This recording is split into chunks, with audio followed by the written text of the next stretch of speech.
Assalamualaikum warahmatullahi wabarakatuh.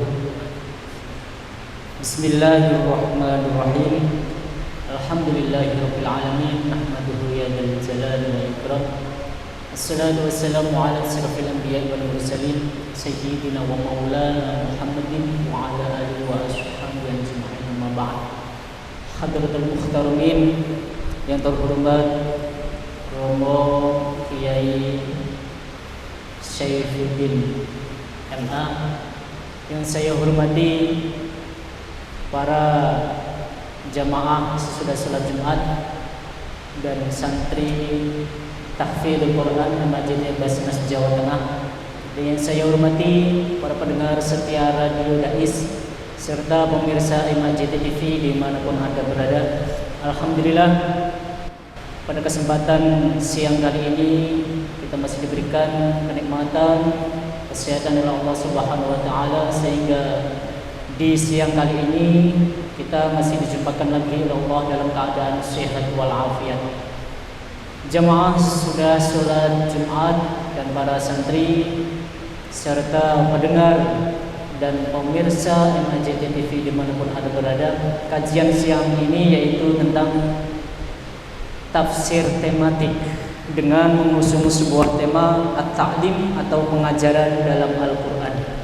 Untuk itu, bagi hadirin yang hadir di ruang utama Sholat Masjid Agung Jawa Tengah, apabila ingin nanti bertanya seputar tema yang dikaji siang ini, silakan bertanya langsung dengan guru kita, beliau Bapak Dr. Kiai Syaifuddin. Dan bagi para pendengar dan pemirsa dimanapun Anda berada yang ingin bertanya, bisa melalui WhatsApp-nya Radio Dais, yaitu di 0821 336 70.000. Untuk itu, sebelum kita mulai kajian siang ini, mari kita buka kajian siang ini dengan buku kitab Ala Niyatina wa Ala Niyatikum bi barakati suratul Fatihah. A'udzubillahi minasyaitonirrajim. Bismillahirrahmanirrahim. Alhamdulillahirabbil alamin arrahmanir rahim maliki yaumiddin. Iyyaka na'budu wa iyyaka nasta'in ihdinas siratal mustaqim siratal ladzina an'amta 'alaihim ghairil maghdubi 'alaihim waladdallin. Selanjutnya yaitu mari kita simak bersama-sama kajian siang ini bersama dengan guru kita, beliau Bapak Dr. Kiai Syaifuddin MA. Waktu kami persilakan.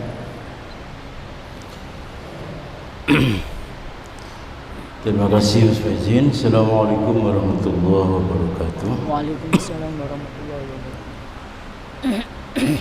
Bismillahirrahmanirrahim. Alhamdulillahirabbil alamin wa bihi nasta'inu ala umuri dunya waddin. Wassalatu wassalamu ala asyrafil anbiya'i wal mursalin sayyidina wa maulana Muhammadin wa ala alihi wa ashabihi ajma'in. Rabbi shrah li sadri wa yassir li amri wahlul 'uqdatam min lisani yafqahu qawli. Amma ba'du. Hadirin jemaah kajian tafsir tematik Masjid Agung Jawa Tengah yang dimuliakan oleh Allah, baik yang ada di aula utama Masjid Agung Jawa Tengah, para pendengar setia Radio Dais, para pemirsa MAJ TV dimanapun Anda berada.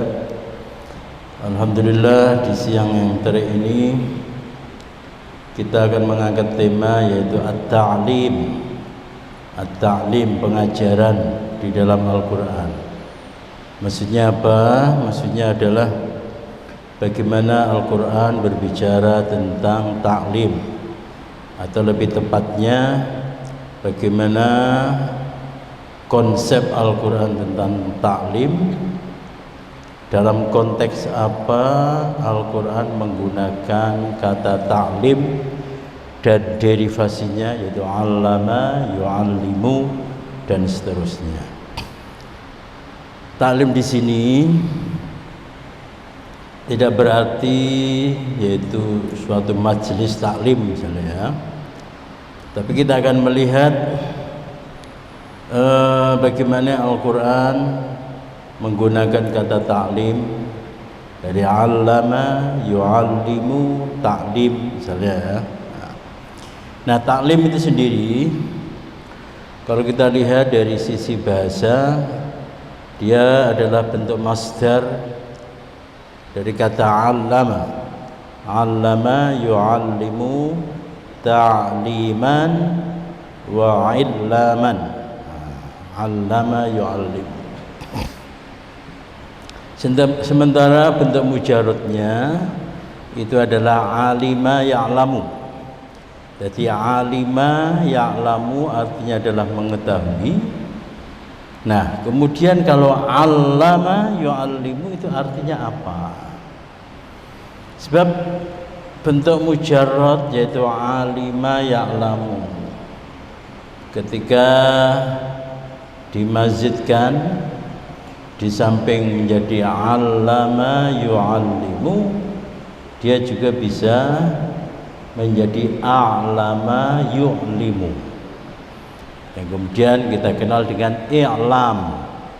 Ada Wazaratul I'lam, Kementerian Komunikasi. Apa perbedaan antara i'lam dengan ta'lim? Itu sama-sama, kata dasarnya sama-sama, yaitu alima ya'lamu, mengetahui. Secara spontan, secara sekilas, alama artinya ya memberitahu, a'lama artinya juga memberitahu. Nah, terus perbedaannya apa? Ada beberapa ulama yang berpendapat bahwa ta'lim dengan i'lam itu sama. Tapi kalau Sibawayh, seorang ulama nahwu, pakar tata bahasa pada zaman dahulu, ya, beliau membedakan antara i'lam dengan ta'lim. Apa bedanya? Kalau i'lam itu dilakukan dengan cepat, dan lebih seringnya itu adalah dilakukan secara sekilas atau sekali saja. Sementara kalau taklim itu adalah pemberitahuan atau penyampaian ilmu. Nah, penyampaian ilmu yang dilakukan secara berulang-ulang. Di situ ada unsur takrir, berulang-ulang. Yang pertama. Yang kedua, bahwa taklim itu digunakan itu dalam konteks bahwa pihak yang diberitahu, pihak yang diberikan suatu pengetahuan, atau murid lah ya, murid atau peserta didik atau hadirin itu sadar, ngeh, dan mampu untuk menerangkan kembali apa yang disampaikan oleh guru, apa yang disampaikan oleh kiai. Itu namanya taklim. Itu taklim. Di sini jelas, jadi gambarannya ya, pengetahuannya sama. Misalnya gini, satu contoh ya, sholat berjamaah di masjid adalah ibadah yang sangat dianjurkan.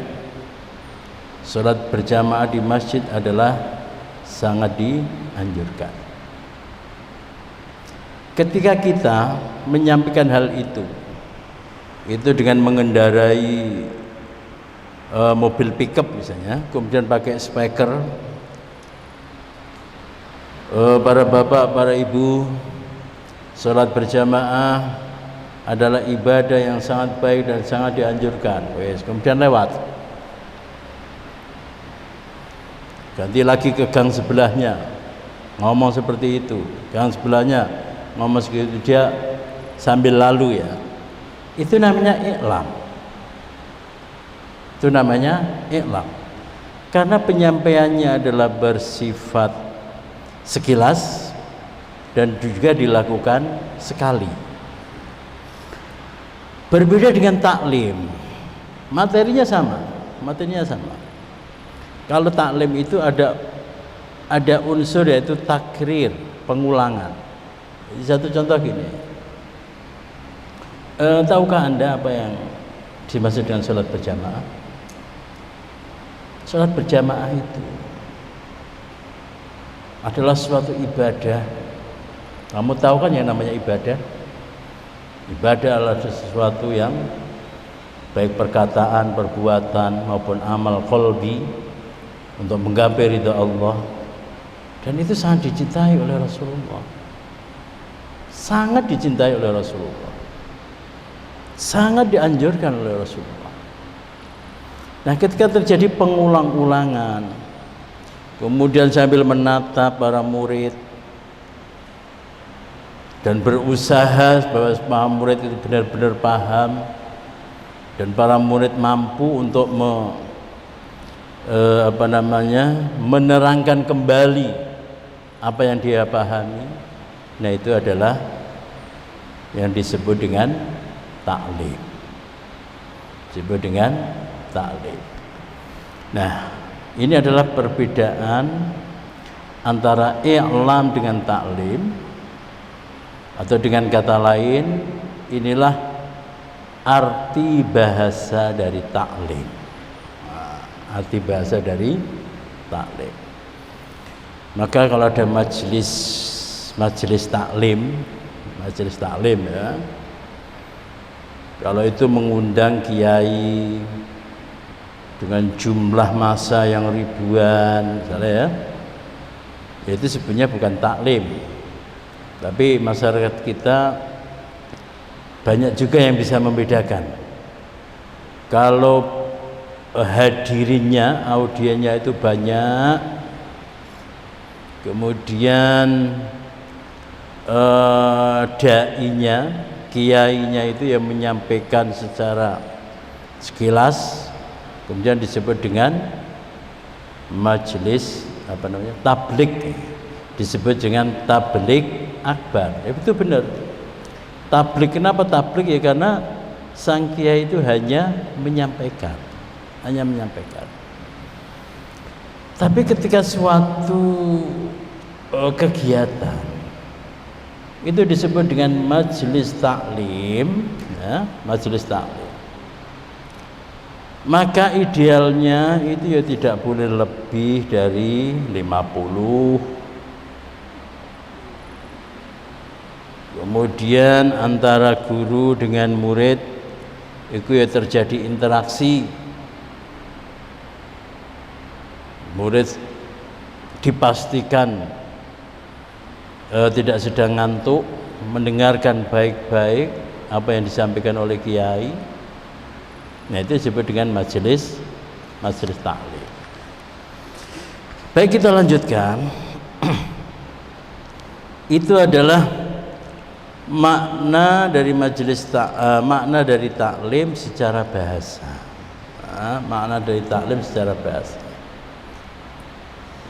Kalau diterjemahkan dalam bahasa Indonesia itu adalah pengajaran, diajar ya. Jadi mengajar itu asosiasinya adalah tidak dilakukan sekali ya. Dihajar, jadi itu menghajar ya. Menghajar. Kalau sekali itu namanya memukul. Tapi kalau mukulnya berkali-kali itu namanya menghajar. Menghajar kemudian diperhalus, kemudian menjadi mengajar. Nah, sekarang kita lihat bagaimana penggunaan kata ta'lim di dalam Al-Qur'an. Kata ta'lim di dalam Al-Qur'an itu bisa disimpulkan dalam beberapa poin. Yang pertama, bahwa pengajaran itu dinisbatkan kepada Allah. Wa 'allama Adamal asma'a kullaha. Wa 'allama, dan dia mengajar. Dia siapa? Allah. Dan dia mengajar kepada Adam taqwa. Dan dia mengajar kepada Adam al-asma'a, nama-nama kullaha, semuanya. Ini santri baru datang enggak? Ikut ngaji? Mana? Samsul, mana Samsul? Samsul Ma'arif. Oh, lagi sama orang tuanya. Afham, mana Afham?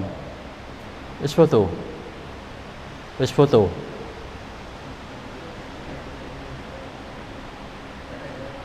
Habis ini ya.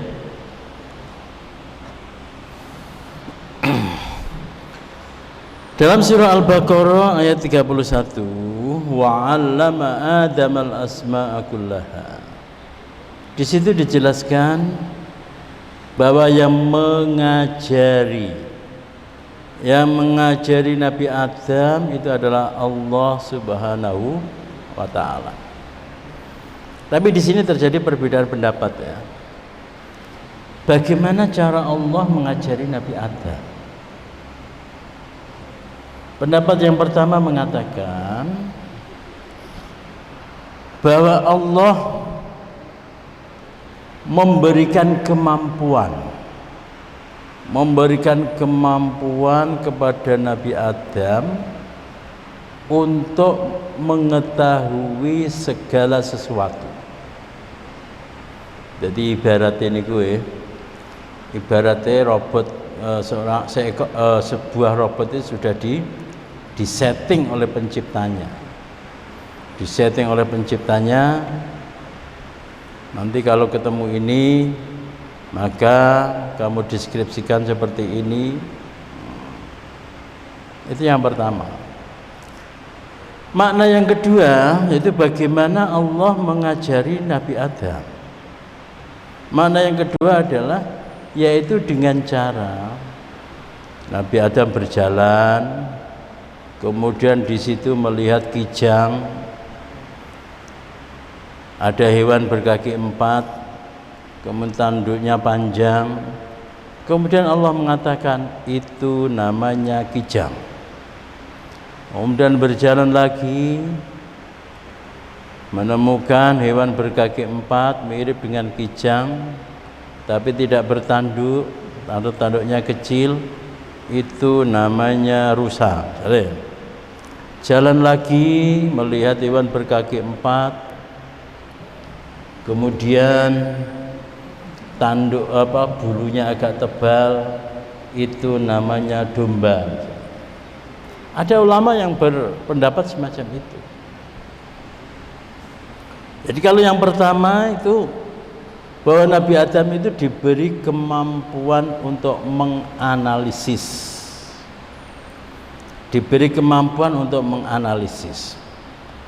Jadi ketika beliau berjalan, di situ melihat ada hewan berkaki 4. Ini langsung ditandai loh. Kok ada hewan berkaki 4? Apa ini ya? Yes. Dicatat, dimasukkan ke dalam memori. Jalan lagi, ada lagi hewan berkaki 4. Tapi yang tadi itu tanduknya panjang, yang ini itu tanduknya pendek. Nah akhirnya kemudian kemampuan analisis dari Nabi Adam, yaitu kemampuan untuk mengkategorisasi, akhirnya kemudian muncul, oh kalau tanduknya panjang aku kasih nama kijang, kalau tanduknya pendek aku kasih nama wedus atau misalnya kambing atau rusa, begitu seterusnya. Jadi kalau dikatakan bahwa Allah mengajari Nabi Adam semua nama, itu maksudnya adalah bahwa Allah memberikan kemampuan untuk menganalisis. Itulah modal pertama yang diberikan oleh Allah Subhanahu wa taala kepada Nabi Adam di dalam menjalankan nanti tugasnya sebagai khalifah. Dan kalau kita runut, kita tarik ke sini, itu selaras dengan apa yang diberikan oleh Allah Subhanahu wa taala kepada Nabi Muhammad sallallahu alaihi wasallam. Wahyu pertama yang berbunyi Iqra. Iqra di samping artinya adalah membaca, tapi Iqra sendiri itu mempunyai arti yaitu mengumpulkan. Mengumpulkan, ini sama. Jadi Iqra itu artinya adalah kumpulkanlah, lalu simpulkanlah. Kumpulkanlah lalu simpulkanlah. Contoh nih, dalam kehidupan sehari-hari Nabi Muhammad disuruh mengumpulkan data, maksudnya ya, mengumpulkan data. Ada orang yang punya harta kemudian sombong, akhirnya hidupnya sengsara. Ada orang mempunyai kedudukan kemudian sombong, akhirnya sengsara. Ada orang mempunyai posisi sedikit kemudian sombong, akhirnya sengsara. Jadi data-data itu, fenomena-fenomena itu dikumpulkan oleh Gusti Kanjeng Nabi Muhammad sallallahu alaihi wasallam. Kemudian disimpulkan, oh ternyata wong iku nek zalim itu pada akhirnya itu ya akan celaka. Kemudian Nabi Muhammad melakukan analisis lagi.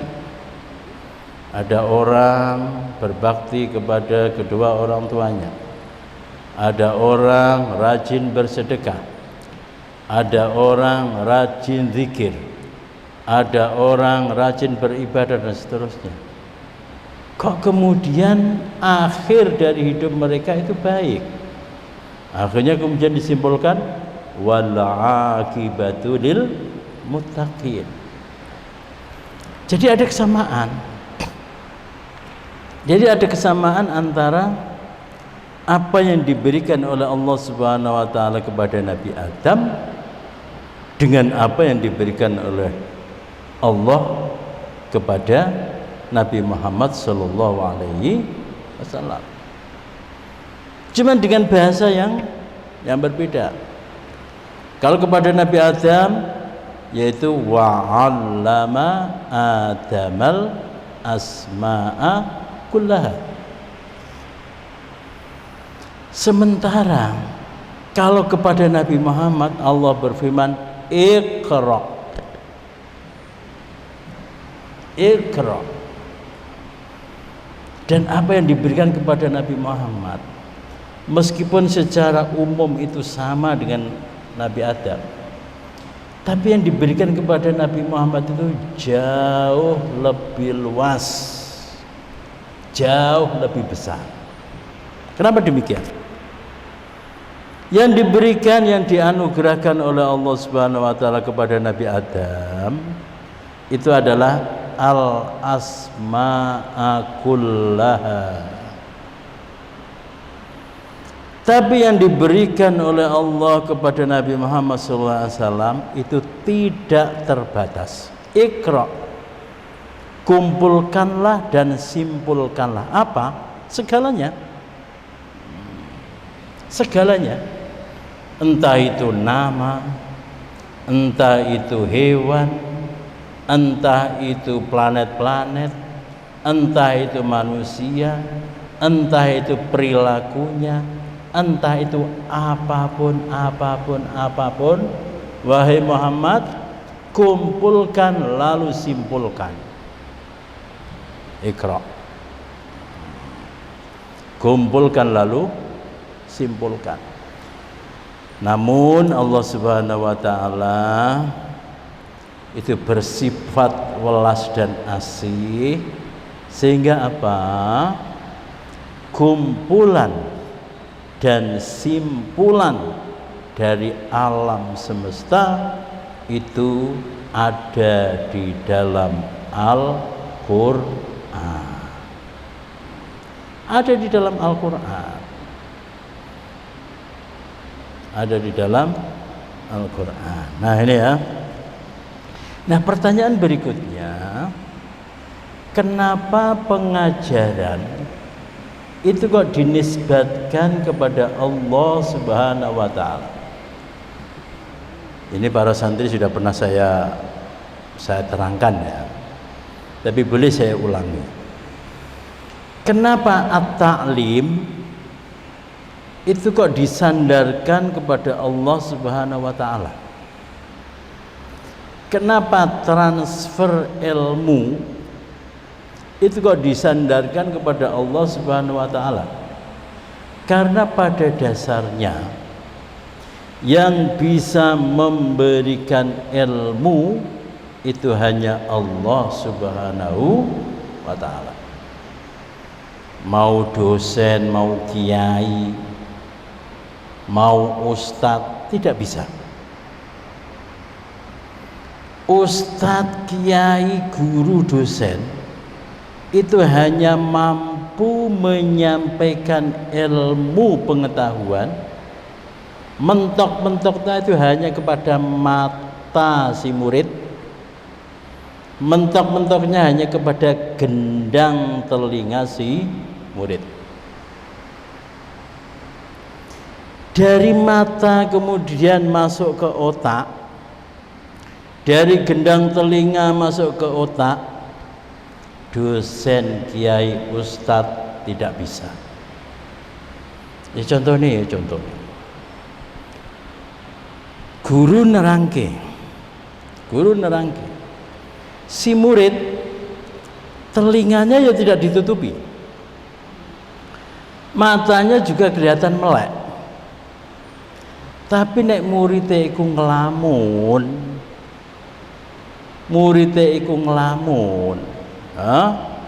maka apa yang disampaikan oleh guru itu wis bablas hilang, tidak akan pernah masuk ke otak. Ini tekoni misalnya ya, Yu Wahyu, aku mau ngomong apa ya Pak, padahal telinganya ya tidak ditutupi.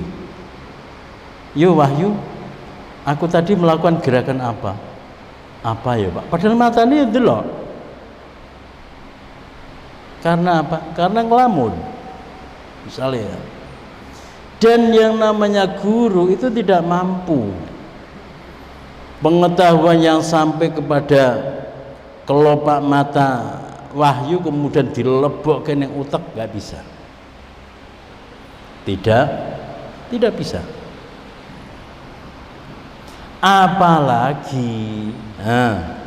Apalagi dari otak kemudian turun ke hati sehingga menjadi ilmu. Guru, kiai, ustadz dan siapapun tidak bisa. Siapa yang bisa melakukan? Hanya Allah Subhanahu wa Ta'ala. Mung Gusti Allah, Gusti Kanjeng Nabi loh, Gusti Kanjeng Nabi itu adalah afsahun nasi, orang yang paling fasih, orang yang kalimatnya, tutur katanya sangat baligh, sangat dalam. Tapi yang bisa disampaikan oleh Rasulullah itu paling mentok, itu hanya kepada otak. Jadi orang-orang kafir, beberapa orang kafir menerima apa yang disampaikan oleh Rasulullah SAW, krungu. Mari ngono mereka ya paham, tapi itu tidak bisa menjadi ilmu. Karena apa? Karena dari otak dihalangi, tidak bisa masuk ke dalam hati. Nah, oleh karena itu di dalam Al-Qur'an yang namanya pengajaran atau transfer ilmu itu selalu atau sering kali ya, mayoritas itu adalah dinisbatkan kepada Allah Subhanahu wa Ta'ala. Dan ini untuk menunjukkan kepada kita bahwa yang bisa memberi ilmu itu hanya Allah Subhanahu wa ta'ala. Nah, oleh karena itu, ini konsekuensinya ya, impactnya itu satu, karena ilmu itu adalah yang memberikan itu Allah Subhanahu wa ta'ala, maka ya jangan heran kalau ada orang mempunyai ilmu yang banyak ternyata dia tanpa belajar. Ini para nabi, para wali itu mempunyai ilmu tentang malakut, mempunyai ilmu tentang alam gaib, tanpa mereka itu melakukan suatu penelitian, tanpa mereka itu membaca buku berjilid-jilid, tapi langsung diberikan oleh Allah Subhanahu wa ta'ala. Yang itu disebut dengan ilmu kasyaf, ilmu kasyaf, ilmu wirasah. Kemudian penggunaan kata taklim yang kedua, apa yang diajarkan oleh guru tidak mesti sama dengan yang dipraktekkan oleh murid. Artinya apa? Terjadi penyelewengan. Contohnya apa? Contohnya adalah di dalam surah Al-Baqarah ayat 102. Wa ma yu'allimani min ahadin hatta yaqula innama nahnu fitnatun fala takfur. Jadi ceritanya ini banyak versi ya, tapi salah satu versi mengatakan bahwa Allah menurunkan 2 orang malaikat. Allah menurunkan 2 orang malaikat dalam bentuk manusia, menjelma menjadi manusia. Dan 2 malaikat itu mengajari manusia, yaitu ilmu sihir. Ilmu sihir. Sekarang di barat itu ada sebuah fakultas, salah satu prodinya itu ya, prodinya bukan prodi muamalat atau hukum ekonomi syariah, bukan, tapi prodinya adalah prodi ilmu sihir. Ada itu, ada. Kira-kira sama dengan 2 malaikat itu yang bernama Harut dan Marut, diturunkan oleh Allah Subhanahu wa ta'ala. Jadi sakjane itu adalah dalam rangka untuk mengklarifikasi, untuk meluruskan pemberitaan yang dihembuskan para iblis, para setan, bahwa Nabi Sulaiman itu adalah penyihir. Jadi ketika Nabi Sulaiman wafat, ya, itu sih jenenge setan itu balas dendam, karena mereka selama puluhan tahun itu dalam tanda kutip diperbudak oleh Nabi Sulaiman. Ketika Nabi Sulaiman wafat, akhirnya mereka itu menfitnah Nabi Sulaiman. Sulaiman itu siapa? Sulaiman itu bukan nabi. Sulaiman itu bukan nabi, dia itu penyihir. Ini bukti nih. Coba bongkar itu. Di bawah singgasananya itu bongkar. Di bawah singgasana. Dibongkar bener. Di bawah singgasana Nabi Sulaiman itu ditemukan sebuah buku sing isine raja-raja, sing isine hizib-hizib, sing isine iku mantra-mantra. Iki pegangane Sulaiman ya iki. Jadi dia itu tidak lain dan tidak bukan adalah seorang penyihir dari iblis. Dari iblis. Nah, kemudian saking pintar si iblis dan setan itu berargumentasi, orang-orang pada percaya. Orang-orang pada percaya. Akhirnya kemudian Allah Subhanahu wa taala menurunkan Harut dan Marut. Harut dan Marut. Dalam rangka itu mendudukan perkara wahai manusia, yang namanya keajaiban, kesaktian itu bisa diperoleh dengan berbagai macam cara. Ada cara seperti ini, tak ajari. Nek kowe pengen iso mlaku ning dhuwure banyu, iki ana wiridane, iki sih bener. Tapi ya ana juga nek pengen mlaku ning dhuwur banyu, ana cara sing iki yang disebut dengan ilmu sihir. Nek kowe pengen supaya wong wedoki seneng karo awakmu, iki ana dungane apik. Tapi ya ana mantrane iki dilalai sing jenenge menungso. Nah, menungso pada saat itu lebih memilih ilmu sihir. Karena apa? Sing jenenge ilmu sihir iku lebih bombastis dan lebih mudah.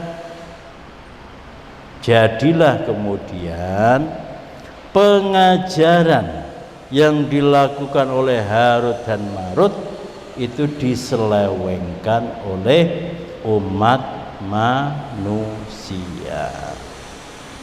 Nah, yang bisa kita ambil pengertian di sini adalah bahwa terkadang guru mengajarkan sesuatu itu oleh murid itu ditangkap lain, yang akhirnya apa? Yang akhirnya kemudian membahayakan. Ada contoh ya, ada contoh. Jadi seorang pangeran itu mempunyai bayi kecil. Nah, pada suatu hari sang pangeran dengan sang putri mau jalan-jalan keliling istana. Nah, dalam rangka menjaga si anak kecilnya itu, dia menyuruh kepada si monyet itu kesayangane pangeran. Monyet ojo ngomong dalem lho ya.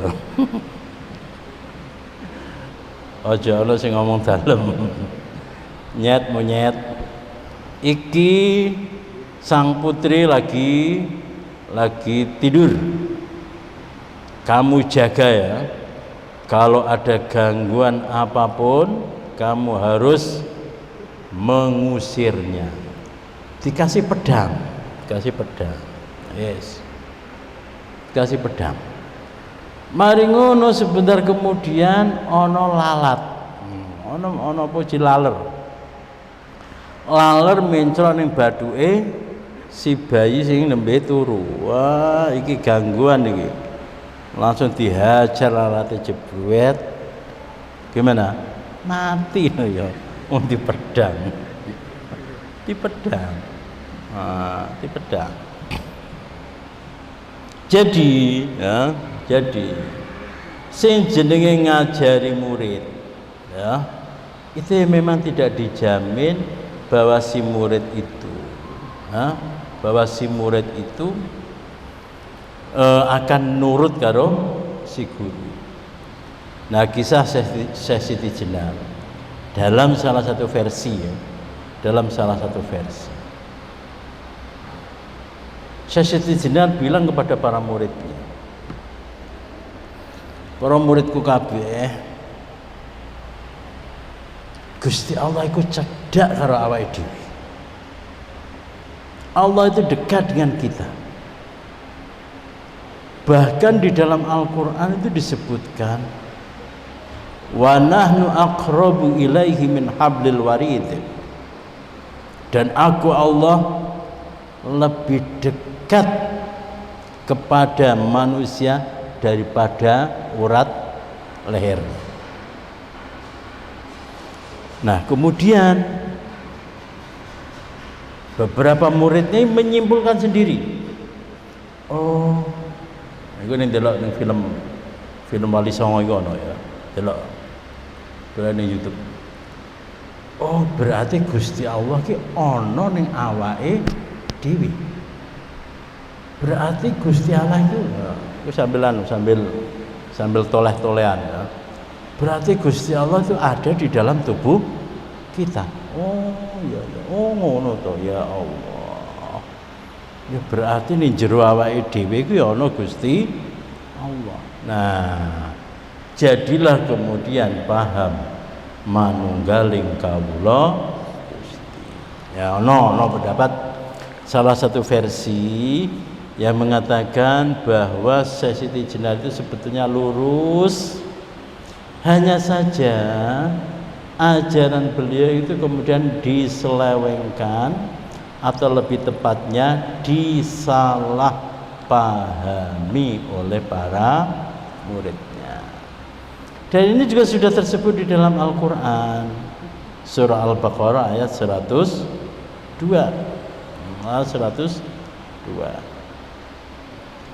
Di mana Harut dan Marut meskipun tujuannya itu baik, hanya mendeskripsikan ilmu sihir itu begini ini, cara melaksanakannya, cara ngamalkannya adalah begini, dan kamu akan bisa menjadi ini.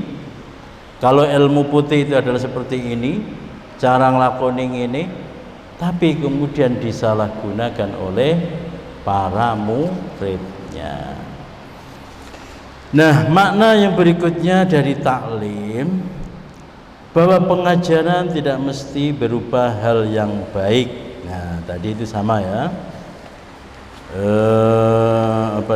Wa ma yu'allimani min ahadin, itu mengajarkan sihir, mengajarkan ilmu hitam, mengajarkan cara membunuh, mengajarkan cara boleh.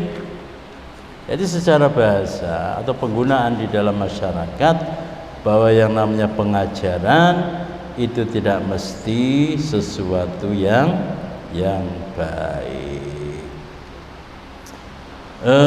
Baiklah demikian, Mas Hafidin. Ada pertanyaan? Okay. Baik para hadirin sekalian, demikianlah yang bisa saya sampaikan. Kita akhiri doa kafaratul majlis. Subhanakallahumma wa bihamdika asyhadu an la ilaha illa anta astaghfiruka wa atubu ilaik. Assalamualaikum warahmatullahi wabarakatuh.